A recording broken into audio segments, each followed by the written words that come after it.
आगे बढ़ने से पहले हम बात कर लेते हैं इलाहाबाद हाईकोर्ट की ग्रुप सी एवं ग्रुप डी परीक्षा की बेस्ट बुक के बारे में, जो कि चक्षु प्रकाशन की है।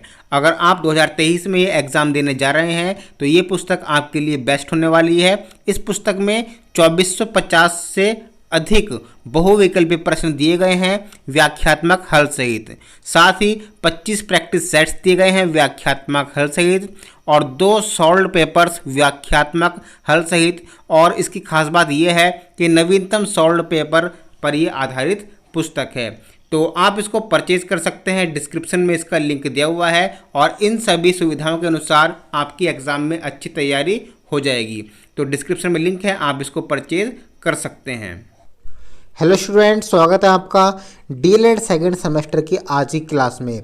और आज से हम स्टार्ट करने वाले हैं विज्ञान की रिवीजन क्लासेस। तो विज्ञान की ये पहली क्लास है। जैसा कि आप जानते हैं आपके एग्ज़ाम में ज़्यादा समय नहीं बचा है, मुश्किल से आधा महीना बचा है और हो सकता है 10 या 12 दिन बाद आपके एग्ज़ाम स्टार्ट हो जाए। तो आज से हम वस्तुनिष्ठ प्रश्न स्टार्ट कर रहे हैं। आज की वीडियो में हम स्टार्टिंग के टॉप 25 क्वेश्चंस करने वाले हैं राजन सीरीज़ के। पहला क्वेश्चन जूल मात्रक है। अब जूल किसका मात्रक है? कार्य का, ऊर्जा का, या कार्य और ऊर्जा दोनों का, या शक्ति का? तो इसका राइट आंसर है कार्य का। चाहे कार्य हो या ऊर्जा हो, वर्क और एनर्जी दोनों के मात्रक जूल हैं। तो पहले का सही आंसर आपका करेक्ट है। दूसरा क्वेश्चन रबी की फसल है। रबी की फसल क्या है? मक्का है, ज्वार है, बाजरा है या चना है? दूसरे का ड आपका करेक्ट है, द आंसर चना। रबी की फसल चना है। तीसरा चंद्र ग्रहण की घटना होती है। चंद्र ग्रहण की घटना होती है अमावस्या के दिन, पूर्णिमा के दिन, अमावस्या की रात या कभी भी। तो इसका राइट आंसर है पूर्णिमा के दिन। जो चंद्र ग्रहण होता है वो पूर्णिमा के दिन होता है। क्वेश्चन नंबर 4 डीपीटी के तरीके से बचाव होता है। किसका? डिप्थीरिया का, टिटनेस का, काली खांसी का, या उपयुक्त तीनों का? तो इसका राइट आंसर है उपयुक्त तीनों का। डीपीटी के टीके से बचाव होता है काली खांसी का भी, डिप्थीरिया का भी और टिटनेस का भी। तो चौथे का आपका द करेक्ट है।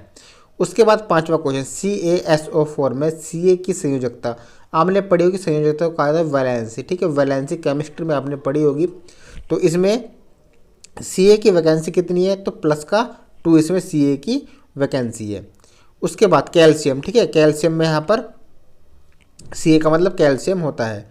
यहाँ पे छठा क्वेश्चन कीटनाशक दवाओं के प्रयोग से वृद्धि होती है। किसमें? रोगाणु प्रतिरोध में, कीड़े मकोड़े में, इल्लियों में, झिल्लियों में, या इनमें से कोई नहीं?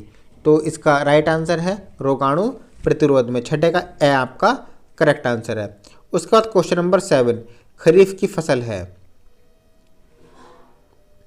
खरीफ की फसल है गेहूं, मटर, चना या धान? तो इसमें राइट आंसर है धान। धान जो है वो खरीफ की फसल है। आठवां हैरो खेत से निकालने के काम आता है। खेत से क्या निकालने के काम में हैरो आता है? अगर आप किसानी से जुड़े हुए होंगे तो आपको पता होगा, खरपतवार निकालने के काम में हैरो आता है। तो 8वें का ए आपका करेक्ट है।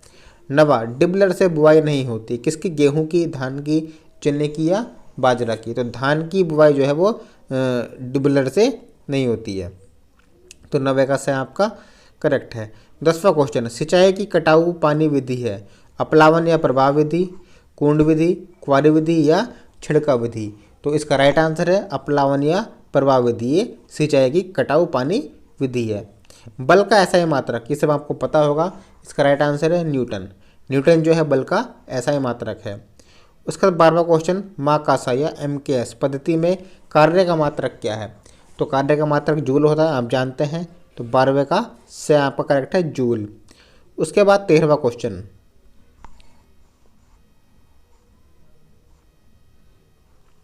किसी वस्तु में गति के कारण कार्य करने की क्षमता को कहते हैं। तो इसका राइट आंसर है गतिज ऊर्जा। गति के कारण है तो भाई गतिज ऊर्जा ही होगी। यांत्रिक लाभ क्या होता है? W गुणा F, W+F, W/F या W-F? तो इसका राइट आंसर W/F। ठीक है। 15वां सरल मशीन है मोटरसाइकिल, घिरनी, सिलाई मशीन या उपयुक्त सभी? तो घिरनी जो है वो सरल मशीन है, घिरनी। 15 का से आपका करेक्ट आंसर है। उसका 16वां क्वेश्चन वृक्षारोपण से भूमि का कटाव होता है कम, अधिक, नहीं या समान रूप से? तो समान रूप से।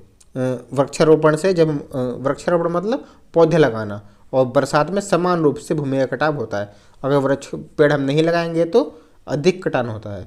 तो 16 का द आपका करेक्ट है। 17वां क्वेश्चन है, बलुई दोमट मिट्टी में रेत की मात्रा होती है, कितनी होती है?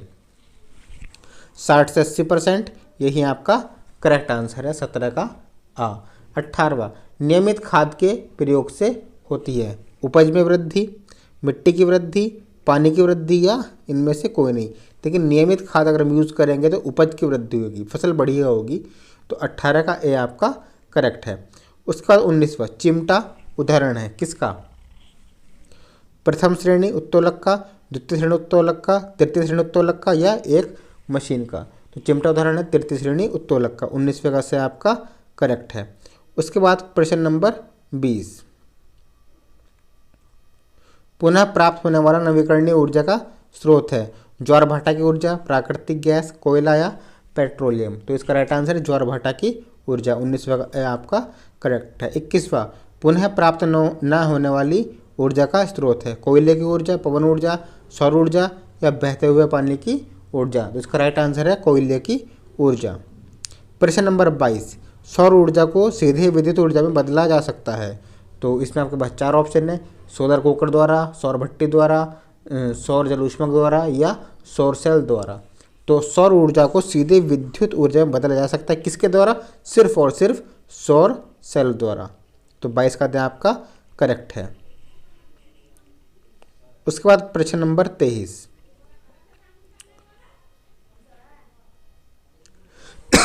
कार्य है। कार्य क्या है? सदिश राशि है, अदिश राशि है, न्यून राशि है, या इनमें से कोई नहीं? तो कार्य जो है वो अदिश राशि है। 23वें का ब आपका करेक्ट है। 24वां, ऊर्जा का मात्रक पद्धति में क्या है? एमकेएस पद्धति में ऊर्जा का मात्रक क्या है? तो जूल, कार्य का मात्रक भी एमकेएस पद्धति में, और ऊर्जा का भी। तो से आपका करेक्ट है। 25वां, यांत्रिक ऊर्जा कितने प्रकार की होती है? 3 प्रकार की, 2 प्रकार की, 4 प्रकार की, या 6 प्रकार की? तो यांत्रिक ऊर्जा 2 प्रकार की होती है। तो आज हमने कर लिए प्रश्न नंबर 1 से लेकर 25 तक। नेक्स्ट क्लास में प्रश्न नंबर 26 से लेकर के 50 तक हम करेंगे। तो उम्मीद है आपको समझ में आ गया होगा। मिलते हैं नेक्स्ट क्लास में। Thank you. जय हिंद।